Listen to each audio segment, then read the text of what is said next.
इसलिए राम से प्रेम करना चाहिए। जब प्रेम रखोगे तभी भगवान का आगमन होगा, भगवान दर्शन देंगे, ऐसे दर्शन देने वाले नहीं है। प्रयाग में भरद्वाज जी बैठते थे और जब मेला खत्म हुआ सब संत जाने लगे तो एक याज्ञवल्क्य मुनि थे, उनके चरणों में गए, प्रणाम किए, प्रणाम करके कहने लगे कि प्रभु आप कृपा करो। कैसी कृपा? ऐसी कृपा करो कि आप थोड़ा सा हमारे कुटिया में चले चलो। कुटिया यानी आप लोग जिसे कहते हो घर, हाँ, कुटिया में चले चलो। कुटिया में गए महाराज, क्योंकि संत हृदय नवनीत समाना। नवनीत मतलब पता है कि नहीं?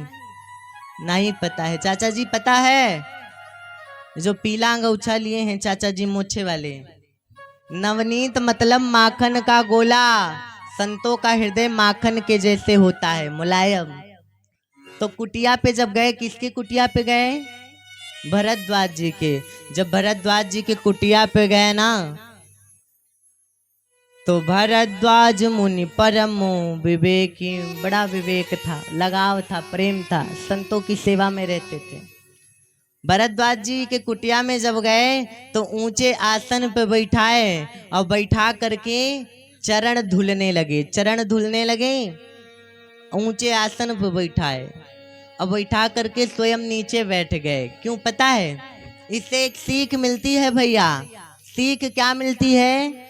कि यदि आपके घर में, आपके गांव में कोई बाहर से आए ना, भले आप अपने भोजनवा में कमी कर दो, लेकिन कोई बाहर से व्यक्ति आए, अभी नहीं सोचिएगा कि हम अपने लिए कह रहे हैं, हमारा कोई बात नहीं, आज यहाँ है कल कहीं और रहेंगे, लेकिन आपको सीख दे रहे हैं। आपके गांव में कोई भी, आपके घर में कोई भी व्यक्ति आए बाहर से, तो उसकी सेवा में कमी मत करना। क्यों पता है? अपने भारत का बड़ा सुंदर एक नाम है, और क्या पता है? लोग कहते हैं अतिथो देवो भव, मतलब अतिथि जो हमारा होता है वो मेहमान के जैसे, भगवान के जैसे होता है। इसलिए उनकी स्वागत में कभी कमी नहीं करना चाहिए।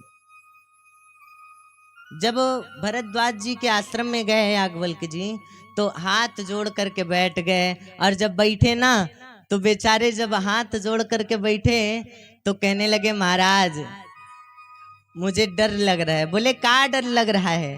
बोले कि हम आपसे प्रश्न करना चाहते हैं।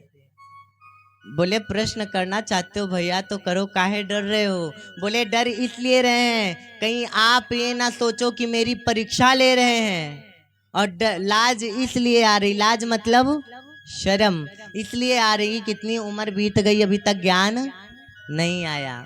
बोले पूछो क्या पूछना चाहते हो, आपका प्रश्न क्या है? तो भरद्वाज जी कहने लगे, क्या प्रश्न करने लगे, कहने लगे प्रभु मुझे ये नहीं समझ में आ रहा है। बोले क्या?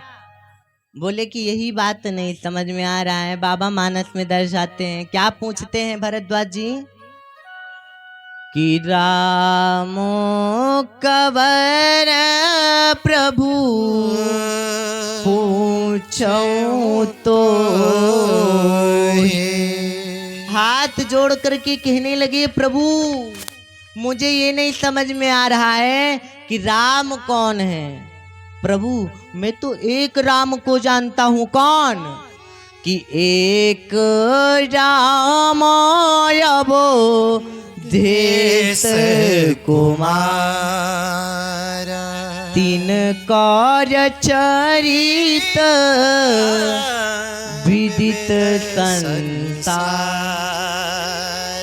भरद्वाज जी कहने लगे मैं एक राम को जानता हूँ। कौन? चक्रवर्ती महाराज सम्राट दशरथ के लाल हैं, जिनके चरित्र को संसार जानता है। प्रभु मुझे ये बताओ, ये राम जी वही हैं जिन्हें शिव जी भजते हैं, कि शिव जी वाले कोई दूसरे हैं, हमारे वाले कोई दूसरे हैं? महाराज आप समझिएगा बात को गौर से। कथा का मतलब क्या होता है? कथा सुनने तो जाते हो, लेकिन क्या ये पता है कथा का मतलब क्या होता है? कथा का उल्टा कर दो, कथा का उल्टा कर दो, क्या हो जाएगा भैया? हाँ, ठाक, मतलब कि जो अपने घर में थोड़ा विवाद हो जाता है, उलझे हुए होते हैं, या फिर धंधा पानी नहीं चलता, परेशान रहते हैं, वो जब कथा प्रवचन में जाते हैं ना तो 3 घंटा उनके मन का हरण कर लेते हैं। कौन? हमारे राम जी। 3 घंटा वो भूल जाते हैं कि मेरे यहाँ क्या दिक्कत है, क्या परेशानी है। इसलिए कथा में जाओ ना तो घर का याद मत करो, केवल राम को याद करो। एक बात बताओ, राम के दरबार में जाते हो ना? कौन कौन जाता है? हाथ खड़े करो। राम के दरबार में तो राम जी से मांगते भी हो ना? कौन कौन राम जी से मांगता है? हाथ खड़े करो। मांगते हो राम जी से? अब भैया, राम के दरबार में जाओ ना। आप इसको धीमा तेजा क्यों कर रहे हो भैया? एक पे चलने दो, आवाज खोल दो। राम के दरबार में जाओ ना तो राम से कभी मांगना मत। जो लोग हाथ खड़े करे थे, राम के दरबार में जाते हैं, मांगते हैं, वो राम से कभी मांगना नहीं। क्यों पता है? राम से मांगोगे ना यहीं तक चलेगा। क्या? राम से क्या मांगोगे? बंगला हो जाए, गाड़ी हो जाए, बच्चे की नौकरी लग जाए ना, यही तो मांगते हैं हम। आप केवल यहीं तक के लिए होगा, लेकिन राम से मत मांगो, राम को मांगो। और राम को जिस दिन मांग लोगे भैया, यहाँ का तो बनेगा बनेगा, वहां का भी बन जाएगा। है कि नहीं? क्यों पता ये बात क्यों कह रहे हैं? ये बात इसलिए कह रहे हैं कि जिंदगी का कोई ठिकाना नहीं, कब किसको का हो जाए। है कि नहीं? कोई ठिकाना है जिंदगी का? जिंदगी का कोई ठिकाना नहीं है। इसलिए एक साधक बड़ा सुंदर भाव गाते हैं, सुनिएगा। जिंदगानी के कोनो ठिकाना नहीं, जिंदगानी के कोनो ठिकाना नहीं। इस जिंदगी का कोई भरोसा नहीं, कोई ठिकाना नहीं। एक साधक बड़ा सुंदर गाता है, क्या? कि जिंदगानी कई कौनो ठिकाना नहीं, जिंदगानी कई कौनो ठिकाना।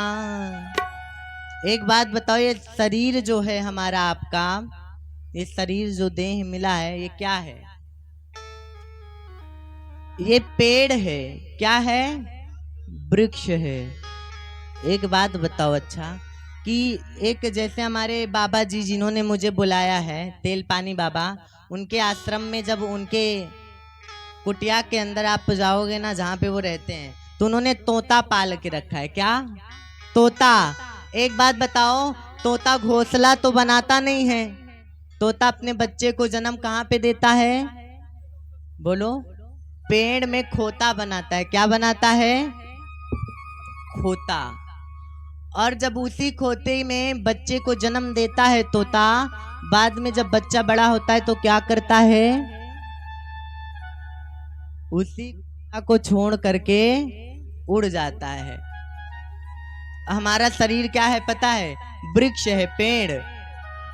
और इसके अंदर एक जीव है जिसको हम कहते हैं जीव। जीव जब उड़ जाता है तो भाई शरीर बच जाती है। तो ये जब जीव उड़ जाता है, वो जीव कौन है पता है? तोता होता है। और जब तोता उड़ जाता है तो पिंजड़ा खाली हो जाता है। वही किसी साधक ने बड़ी सुंदर पंक्ति गाई है भैया, सब सुने होंगे, आजकल बहुत चल रहा है इसलिए गा रहे हैं। क्या? कि काहे माया में भुलाइल बाड़ा तोता हो। कई माता जी हैं अपने घर से नहीं आ पाई कथा सुनने, माया में फंसी हैं ना।